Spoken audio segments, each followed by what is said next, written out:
Nah,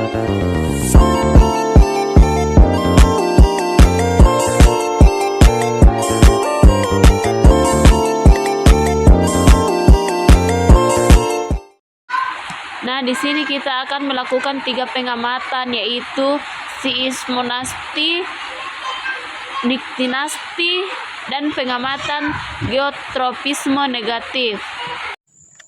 Nah, di sini kita akan melakukan percobaan pengamatan terhadap gerakan seismomasti pada Putri Malu. Di sini kita akan melakukan dan mengamati reaksi pada Putri Malu saat mendapatkan rangsangan.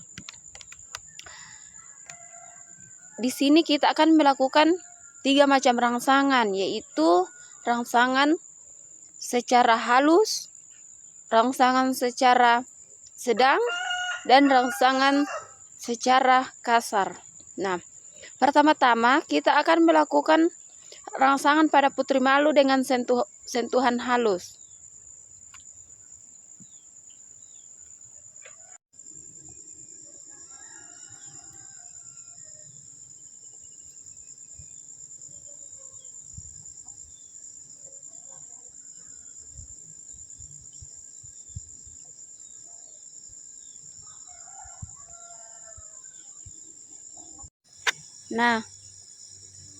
Nah, tadi kita sudah perhatikan setelah mendapat sentuhan halus, daun pada Putri Malu hanya sedikit tertutup. Kemudian, sekarang saya akan melakukan sentuhan daun dengan sentuhan sedang.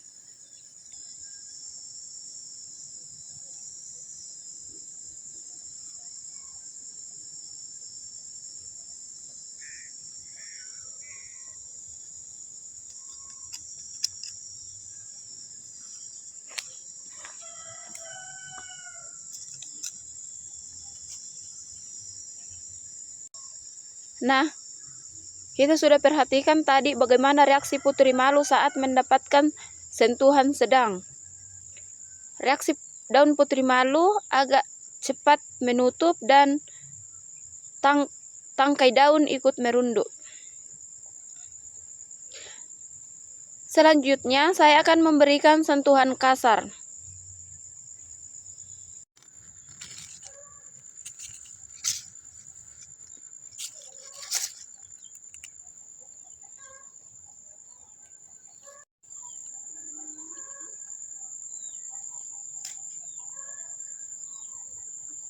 Nah, tadi kita bisa perhatikan bagaimana reaksi pada Putri Malu saat mendapatkan sentuhan secara kasar, di mana hal ini membuktikan bahwa Putri Malu mendapatkan rangsangan semakin kuat, maka semakin cepat dan luas gerakan pada Putri Malu. Nah, berdasarkan dari hasil pengamatan kita terhadap reaksi daun Putri Malu, di sini kita dapat simpulkan bahwa daun Putri Malu akan memberikan respon yang berbeda tergantung dari kekuatan sentuhan. Maka semakin kuat rangsangan yang diberikan, maka semakin cepat dan besar gerakan menutup yang terjadi.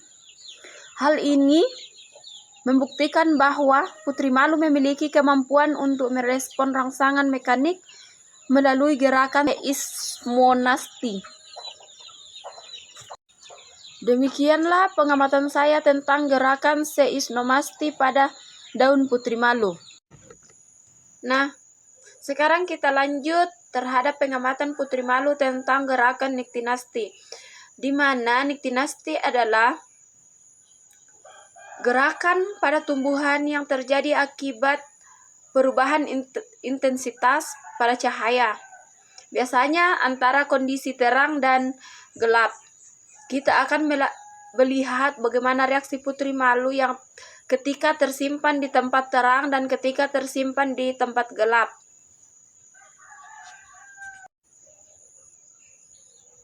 Nah, di sini kita punya 2 pot Putri Malu, di mana nanti pot pertama kita akan letakkan di tempat terang, dan pot kedua akan kita letakkan di tempat gelap. Nanti kita akan melihat bagaimana reaksi kedua setelah mendapatkan tempat yang berbeda antara gelap dan terang. Nah, di sini saya akan menutup salah satu pot dan kita akan melihat reaksinya setelah kurang lebih setengah jam atau 30 menit. Pot pertama kita akan tutup menggunakan kardus dan pegat dari cahaya. Dan pot kedua kita letakkan di luar.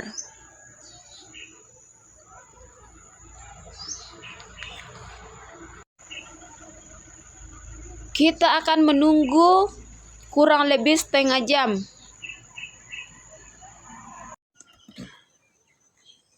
Sekarang kita sudah tunggu 30 menit atau setengah jam, kita buka pelan-pelan. Nah, kita perhatikan daunnya. Ada perbedaan.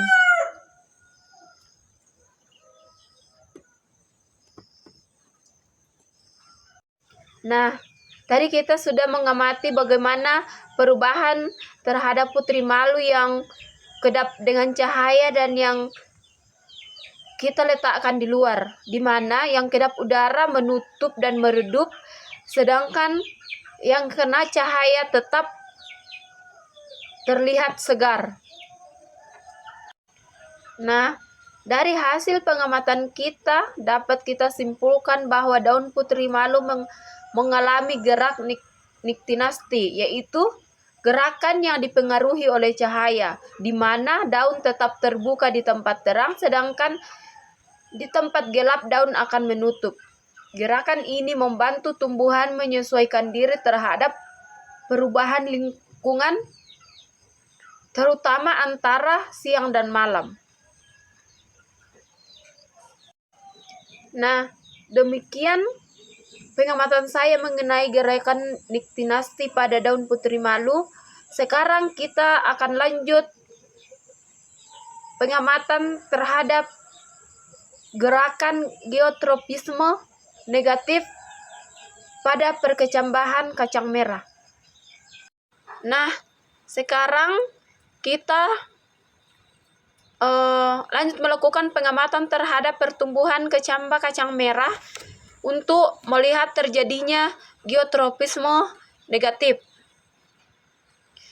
Nah, di mana kita ketahui bahwa geotropisme adalah gerakan pertumbuhan bagian tumbuhan sebagai respon terhadap gaya gravitasi bumi. Dikatakan geotropisme negatif karena arah pertumbuhan bagian tumbuhan terutama pada batang bergerak berlawanan arah gravitasi, yaitu tumbuhan mengarah ke atas. Di mana dalam percobaan ini saya menggunakan 2 pot, yaitu pot A dan pot B. Di mana pot A kita letakkan secara vertikal, yaitu menghadap ke atas. Dan pot B kita letakkan secara horizontal atau miring. Nah, di mana kedua pot ini ditanami biji kacang merah yang sama dan disiram secara teratur. Pengamatan ini dilakukan setiap hari dari hari pertama sampai hari ke-7 untuk melihat arah pertumbuhan batang dan akar kecambah. Nah, seperti pada pot A yang diletakkan secara vertikal, sejak hari pertama hingga hari ke-7, kecambah kacang merah tumbuh lurus ke atas, seperti yang kita lihat, tumbuh ke atas. Hal ini menunjukkan bahwa batang tumbuh menjauhi gaya gravitasi, sedangkan akar tumbuh ke bawah mengikuti gaya gravitasi. Kita bisa lihat akar yang terlihat di dalam, dia ke bawah. Nah, sementara itu pada pot B yang diletakkan secara horizontal, kecambah awalnya menyamping. Seperti kita lihat, dia tumbuh menyamping sesuai posisi pot. Namun setelah beberapa hari, batangnya mulai membengkok. Seperti yang kita lihat, mulai membengkok dan batang ke atas. Sedangkan akarnya belok ke arah bawah. Seperti yang kita lihat. Kelihatan akar-akar yang ke bawah. Nah, fenomena ini menunjukkan bahwa batang mengalami geotropisme negatif karena tumbuh melawan gravitasi. Sedangkan akar mengalami geotropisme positif karena akar menuju pusat gravitasi bumi. Nah, dari hasil pengamatan saya selama 7 hari, dapat saya simpulkan bahwa kecambah kacang merah memperlihatkan geotropisme negatif pada batang dan geotropisme positif pada akar. Hal ini membuktikan bahwa tumbuhan memiliki kemampuan alami untuk menyesuaikan arah pertumbuhannya terhadap gaya gravitasi bumi. Nah, berdasarkan ketiga pengamatan yang telah saya lakukan, di sini dapat saya simpulkan bahwa tumbuhan memiliki kemampuan untuk merespon rangsangan dari lingkungan melalui berbagai jenis gerakan, di mana secara keseluruhan ketiga pengamatan ini membuktikan bahwa tumbuhan bukan makhluk pasif, tetapi memiliki kemampuan rangsangan dari lingkungan seperti sentuhan, cahaya, gravitasi, atau melalui berbagai jenis gerakan seperti nasti dan tropisme. Demikianlah hasil pengamatan saya. Terima kasih support dan dukungannya. Wassalamualaikum warahmatullahi wabarakatuh.